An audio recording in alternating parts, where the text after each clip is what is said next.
नमस्कार बच्चों, मैं राहुल शर्मा एक बार फिर से आपका स्वागत करता हूँ अपनी नई वीडियो में, जिसमें आज हम सीखेंगे एक्सपोनेंट्स एंड पावर्स और दूसरा लॉज ऑफ एक्सपोनेंट्स। मैं आपको बता दूं ये टॉपिक ऐसा है जो क्लास 7 से स्टार्ट हो जाता है और जब तक आप साइंस और मैथमेटिक्स के साथ बने रहते हैं तब तक ये आपके काम में आएगा।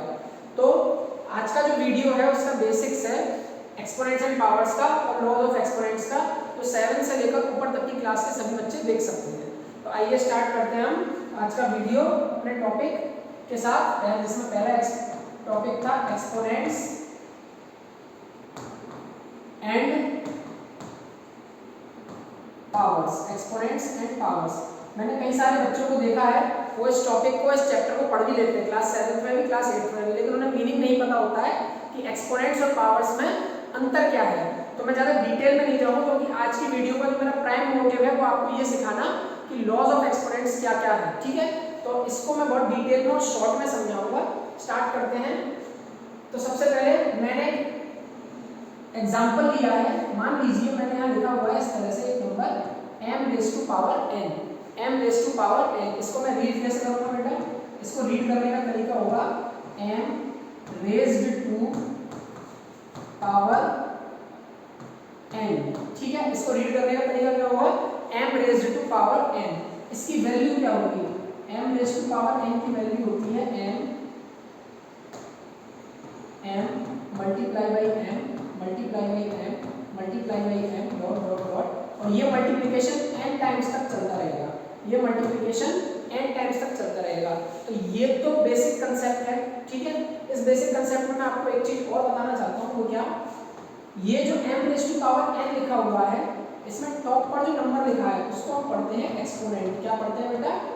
एक्सपोनेंट। इस पूरे नंबर में n जो है वो एक्सपोनेंट है, वहीं जो बेस में नीचे जो नंबर दिया हुआ है उसे हम कहते हैं बेस। यानी कि बेस में लिखा हुआ है m और ऊपर टॉप पे लिखा हुआ है एक्सपोनेंट। और कंबाइंडली इस टर्म की अगर मैं पूरे की बात करूं तो इस पूरे टर्म को बोला जाता है पावर।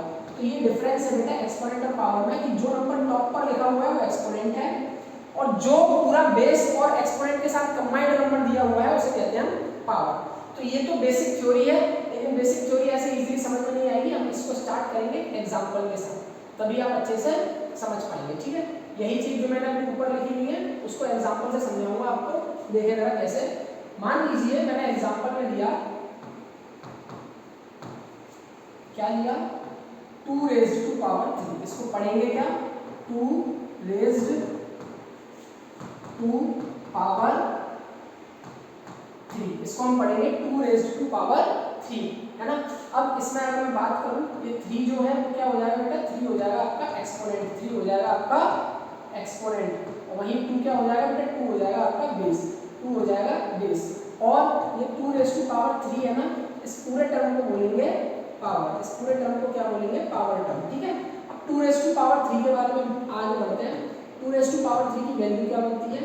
2 multiply 2 multiply 2। जैसा कि मैंने पिछले टर्म में एग्जांपल में बताया था आपको, m का मल्टीप्लाई m से ही करना है, कब तक? n तक करना है। जितनी एक्सपोनेंट लगी हुई है उतने टाइम्स तक आपको मल्टीप्लाई करना है। ठीक इसी तरह से 2 का मल्टीप्लाई 2 से ही करना है, कब तक?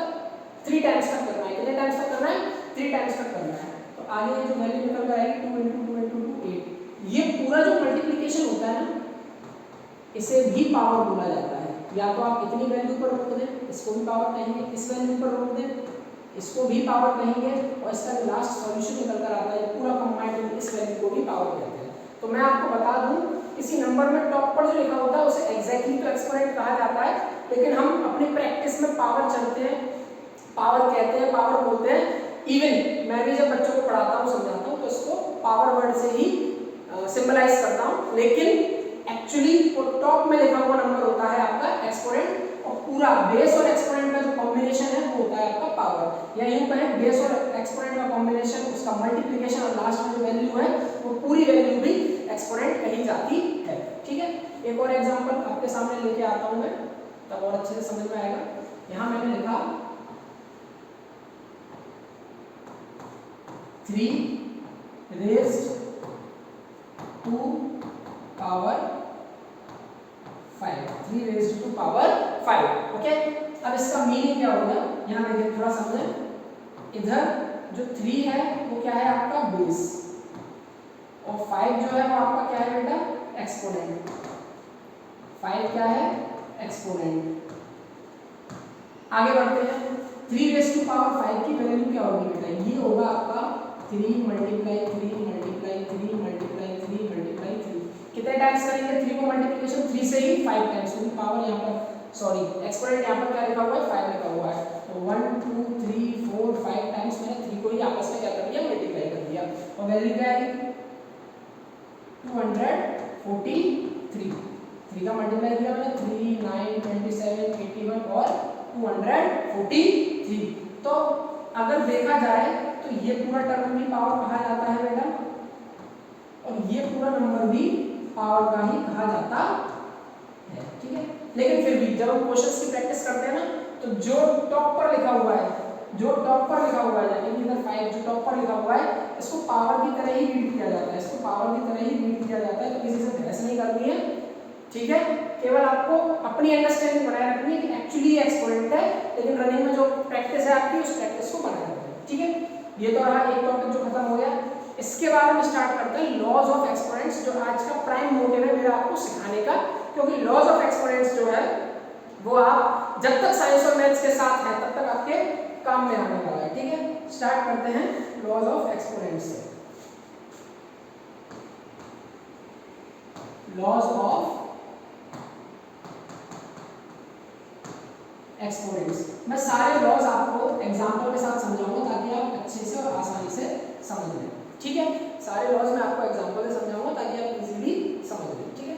मैंने पहला लॉ लिया है a raise to power n multiply a raise to power n।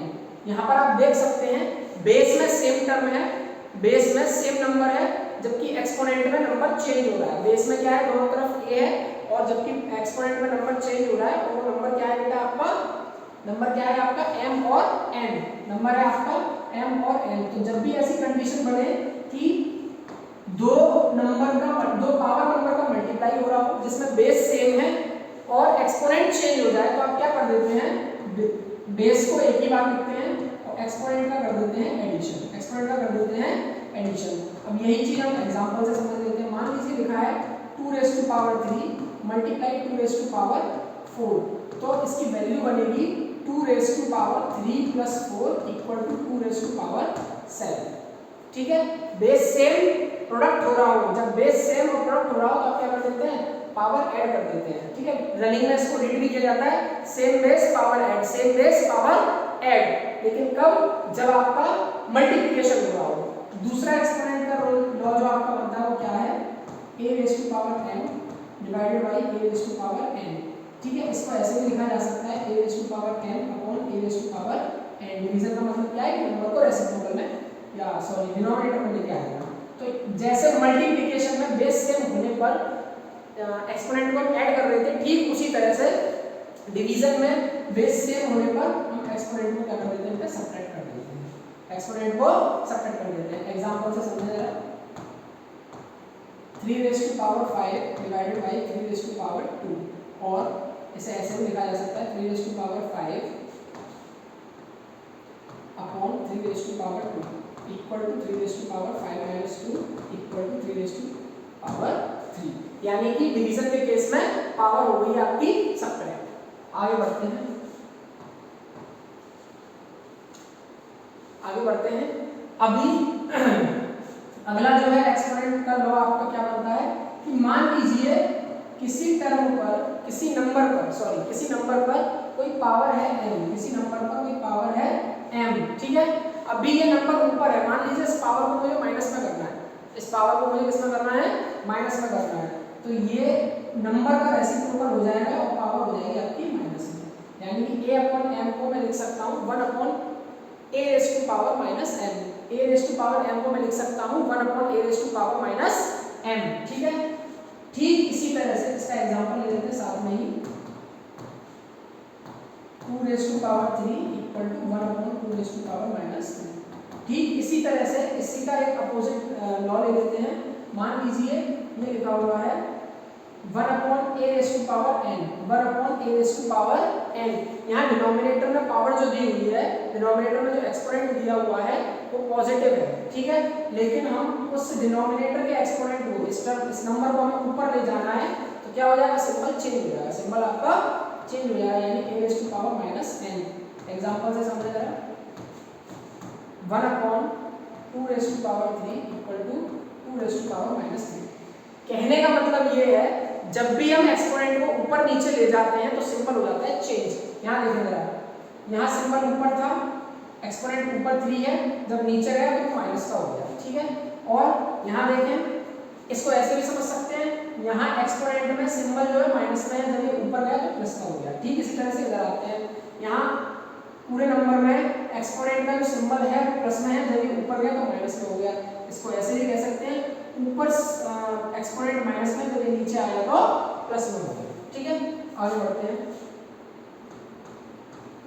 मान लीजिए दो डिफरेंट नंबर है बेस में, लेकिन पावर या एक्सपोनेंट है आपकी सेम। कहने का मतलब a raise to power n दिया हुआ है, multiply b raise to power n दिया हुआ है। क्या कहा मैंने, इस बार बेस डिफरेंट कर दिए हैं और एक्सपोनेंट को कर दिया है सेम, और हो रहा है आपका मल्टीप्लिकेशन। तो हम क्या कर सकते हैं बेटा, हम इसको साथ में लिख सकते हैं, a multiply b raise to power n। Example से समझें, मान लीजिए कुछ इस तरह से दिया हुआ है, 2 raise to power 3 multiply 5 raise to power 3, तो इनको हम साथ में कर लेंगे, 2 × 5 रेस टू पावर 3। क्या बेस डिफरेंट है लेकिन एक्सपोनेंट सेम है, बेस डिफरेंट है लेकिन एक्सपोनेंट सेम है। अगर मल्टीप्लाई हो रहा है तो हमने साथ में करना, ओके। ठीक इसी तरह से अगर ये रूल मल्टीप्लाई में अप्लाई हो रहा है तो यही रूल आपका डिवीजन में भी अप्लाई होगा। कैसे जरा समझें, a raise to power m divided by b raise to power m, base same different है लेकिन एक्सपोनेंट आपका सेम है, तो क्या करेंगे हम, यहाँ पर हम कर देंगे a divided by b raise to power n, ठीक है।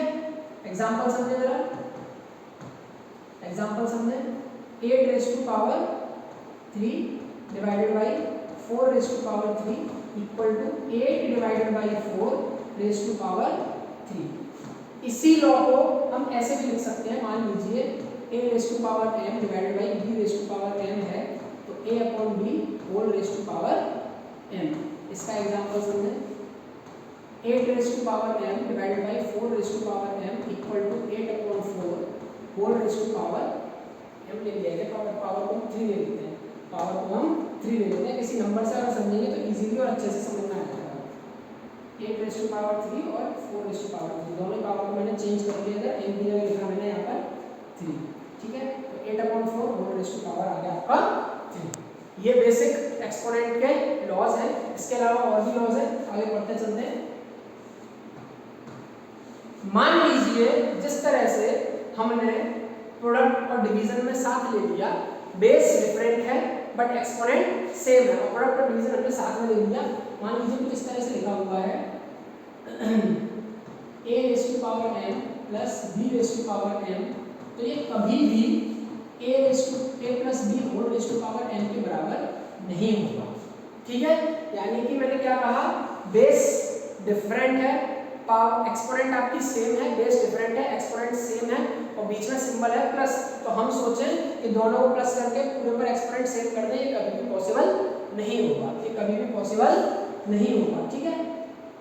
यही चीज माइनस के साथ भी एप्लीकेबल है। यही चीज किसके साथ एप्लीकेबल है बेटा, यही चीज माइनस के साथ एप्लीकेबल है।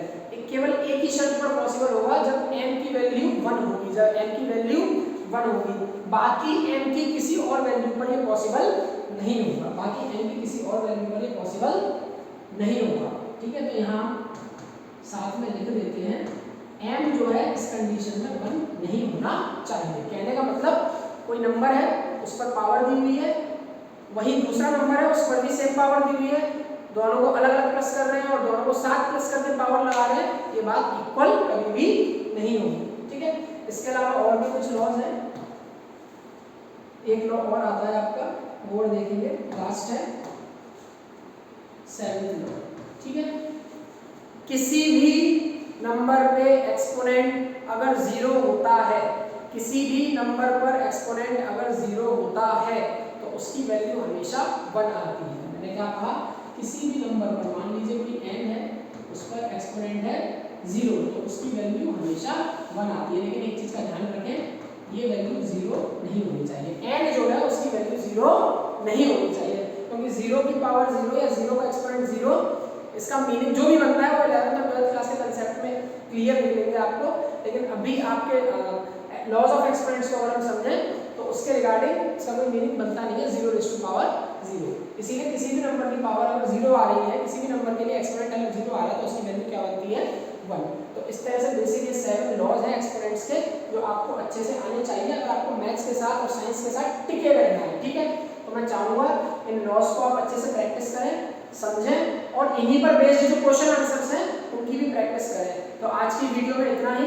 अगर वीडियो और उसका कंटेंट पसंद आया हो तो लाइक करें, बाकी किसी सुधार की या किसी सलाह की अगर आपको नीड लग रही है तो कमेंट करके बताएं और चैनल को सब्सक्राइब और शेयर करना ना भूलें। आज के लिए इतना ही, धन्यवाद।